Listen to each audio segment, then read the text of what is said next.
Almost a year ago, one of the coolest companies out there, Divoom, sent me this Timesgate right here, and I did a review on it. I set it up, and it's been sitting there proudly in the background of just about every one of my videos ever since then. And it's a cool device that you can set up all these different screens with different things, and they can be clocks or other kind of information. I've got one of them set up to count my YouTube subscribers. And it's fun to watch my little YouTube channel grow. And if you want to see that number grow up even more, you know what to do. Hit that subscribe button. But they reached back out to me and they said they had a new product they wanted me to feature on the channel. And that's what we're going to be doing today. This is the Divoom TimesFrame. So let's check it out.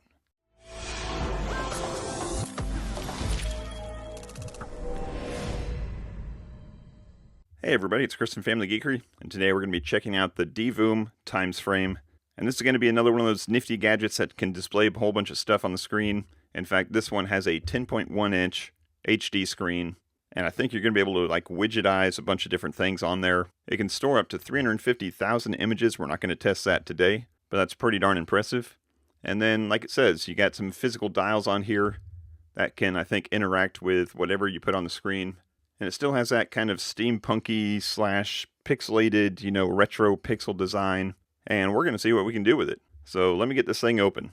Alright, so inside the box we've got, of course, the TimesFrame itself. And we're going to have some fun with reflections in this video, I think. Of course, we got the user manual also. Got a USB-C to USB-A cable here. This is probably going to power it up. And then a little cleanie cloth here to keep the screen all nice and pretty and smudge-free. But as we look around the frame itself, we can see that it's got a nifty way of presenting their name here, Divoom. And again, this came to us from Divoom. So thank you again to them for sending this out for review. They're not paying me for this review. They don't get to see the review before you do. They just trust us creators to do neat stuff with their stuff. So I appreciate it. And then over on this side, we've got, like a little handle thing here and some dials. Looks like some buttons and some more buttons. So we'll test that out and see what everything does once we get this thing turned on. And then they call this a floating display. I think there may be like some light or something that may come through here as it turns on to give it kind of like a shadow box effect. But speaking of turning it on, let me get this thing plugged in and turned on. Alright, so I plugged the cable in and just plugged it into a little desktop charger here. You can use any kind of cheap USB phone charger or something that only takes 1 amp, 5 volts, 1 amp. Doesn't come with it, but everybody's got some of those anyways. And as soon as I powered it on, the lights came on the side here. We'll look at those in a second. And then it had a little boot up animation, said hello world. We'll see that if I can make it do that again at some point in this review. I'll show you that. And it booted up to, of course, this welcome screen here. We need to set up a language. But before we do that, since we do have a mostly white screen here, I just wanted to show you what I was talking about with the kind of shadow box look. And it's might be kind of hard to tell on camera, but it is kind of floating back in there. Now, along with that is, you can see kind of my hand back behind there. So it is kind of transparent, and with that in mind, it is emitting some light behind it. But depending on what you got on the screen and what you got set up on it, and where you've got it set, I don't think that's going to be any much of a distraction. And of course, the majority of what you're going to be doing setting this thing up is going to be on the app, so I'll download that app, and I'll show you that as soon as I get it set up. But let's go ahead and get this locked into English, and now it's looking to connect to the network. So let me go ahead and get that app set up on my phone, and I'll get it connected to a network so it can actually do something, and I'll be right back. Alright, so I loaded up the app, which I already had before, of course, because I've got the Timesgate over there. And it found it right away, and now it's just connecting to it and updating the firmware. And it's been pretty quick. And one thing I want to show real quick, this just noticed, but as I'm talking, this is tracking my voice. So we'll see if that's one of the settings that you can set in there. Of course, I've always had that set up on the Timesgate over there. I thought it was nifty, but that's pretty cool too. So there is a microphone in this thing. If that bothers you, then maybe figure out how to disable it, but I think it's pretty cool. So let me get the rest of the app set up, make sure that the firmware is fully up to date, and I'll be right back. Alright, so since the app makes it so easy to change the faces on these things, I'm going to go through that first, and then we'll look at some of the other settings. But right when you boot up the app and connect to it, it's got, hey, what kind of clock face do you want? It's got a bunch of ones that you can kind of select through that are kind of pre-made, and I just tapped this one right here. It's pretty cool. It's got kind of a futuristic look. It's got a lot of information on it. It's got stocks, crypto, a calendar, a clock, in fact, a world clock, Got the weather, a countdown to Christmas. That's kind of fitting for this time of year. And then some rate exchanges for different currencies. So lots of stuff on there. And like I said, all I did was just click the button to go from one face to another. But then in addition to that, you've got the add face. And then from there, you've got a bunch of things that you can start off with. Albums, you can upload your own photos. You can grab some pixel art, and they've got a huge library. Or you can add some yourself. Dashboards, photo frames. So this could obviously just be a photo frame by itself. Artist gallery, classic, holiday stuff, anniversaries, city tours, socials, financials, weather, tools, sports, games, different smart devices that may be in your home. And then you can customize these things and I guess set up some routines also. So let me play around with the app a little bit and see what kind of a nifty display I can come up with, and then we'll explore some of the options. Alright, so I set up a little Windows 95 screen. This is inspired by Windows 95, and it's got a clock at the top and some weather, and it's got a photo album here. I just kept it on the default album. I didn't load any pictures into it, but makes it easy to do through the app. A couple reminders or countdowns over here on the right. Got a widget here for the YouTube channel. It kind of scrolls through the subscribers and the view count and video count and that kind of stuff. And then they had a widget called Message Board where you could just write anything that you wanted to. Now, one thing I wanted to show you is all the things that we've been setting up in the app. You basically set it up in the app, send it to the machine, and then it stays there. And then this big knob on the bottom here will let you go through and manually pick any of these, and there's a bunch that was preloaded, plus the ones that I loaded on there. And then you can just select one. That looks like a Tetris type display, so that's pretty cool. And then the other knob here is going to be the brightness of the screen, so it gives you a quick, easy way that you can change the brightness if you want to without having to go into the app. Of course, the app has all these settings also, but that's nice, convenient there to change that. Also, some quick options here to put the thing to sleep, adjust the volume, the ambient brightness, which would be the brightness of this here. If that was too bright for your room or your settings, you could turn that down. And then, like I said, volume, color adjustment, and ambient effect. And we'll go ahead and look at these in the app since it's a little bit easier to look at there.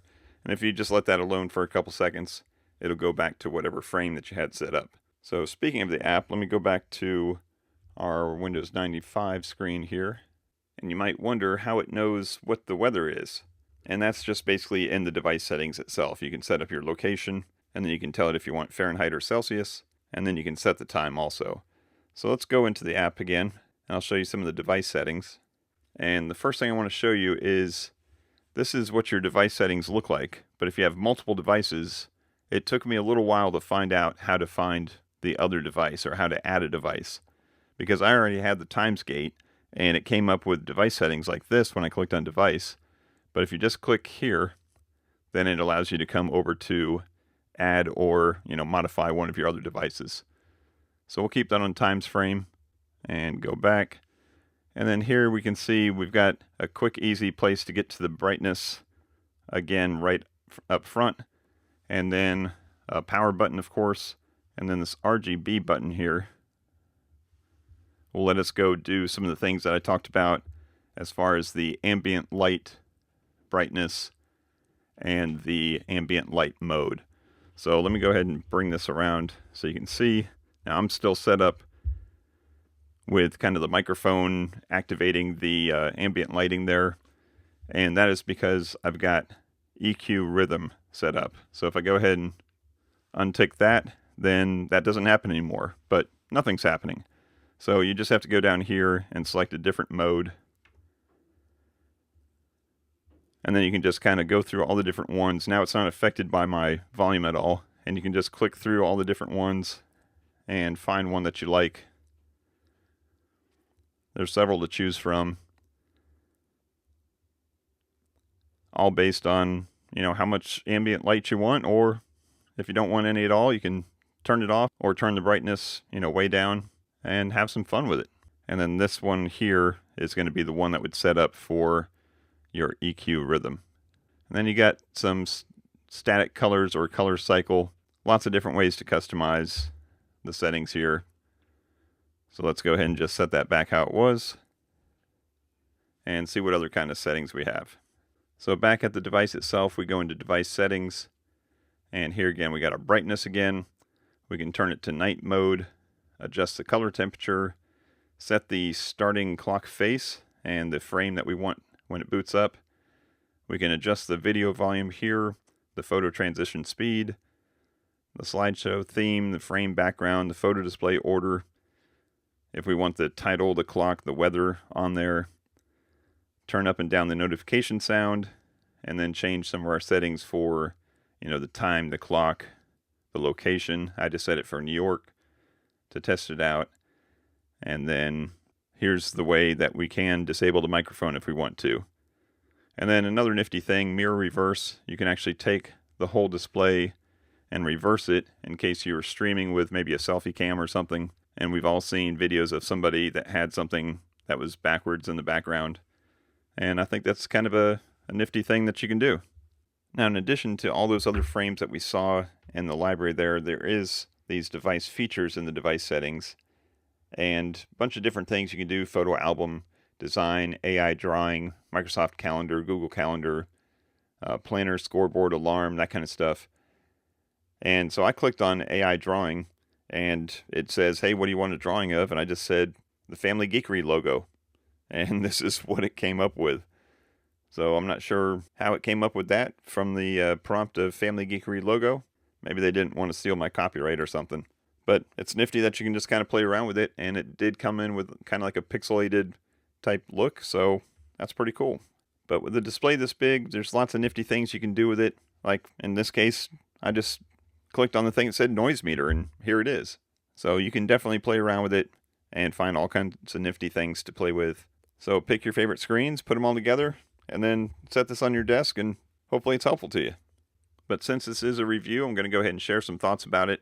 And the first thing I'm going to say is, if you get one of these, set aside plenty of time to download the app and play around with all the settings and all the screens, because there's just a ton of stuff in there, and you want to get familiar with how it works and how to get things set up to there, because I've just probably barely scratched the surface. Now, as far as the hardware goes, I think it's really nice. It's a good looking screen. The frame is nice and sturdy. I love the steampunk details to it.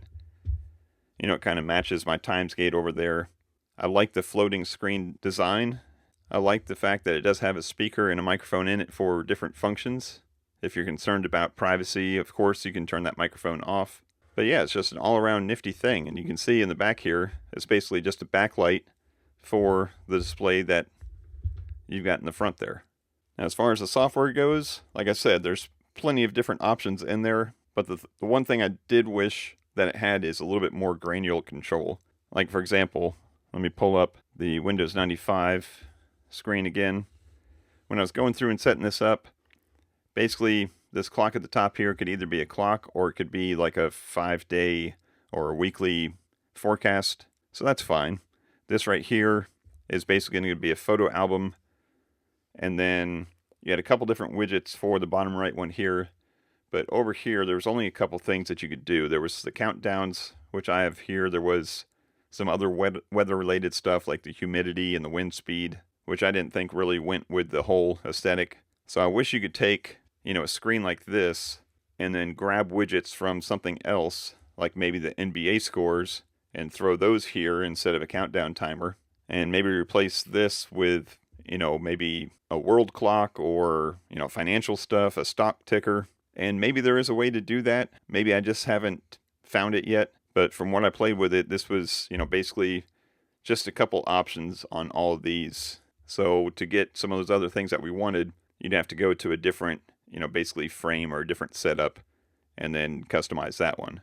But it's just a screen. So obviously you can make changes to the app if Divoom, updates the app to have more granular control of all the different widgets, or gives us a way to create our own widgets, which I'm sure there is, I just haven't looked into yet, then that'll be pretty cool. But from a broad viewpoint of functionality, there's a ton of things that you can select from in there. And even if you don't find the perfect thing that you want, this thing would make a pretty darn cool just photo album. And when I did first set it up, it had a QR code and a share code that you could give to other friends so that they could, I think, either send pictures to it.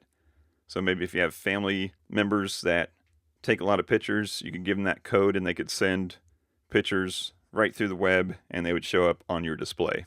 And I think that's probably one of the coolest ideas. But I think that's going to wrap it up for this review. I hope you got something out of it. I hope it was helpful to you. If it was, I appreciate a thumbs up. I'll leave some links down to these products down in the description below so you can find out more about them. Let me know if you have any questions about this product. I'm going to go ahead and keep on playing with it, and you'll probably see it in the background of some of my videos. But that's going to wrap it up for this one. I thank you as always for watching, and until next time, peace out and geek out.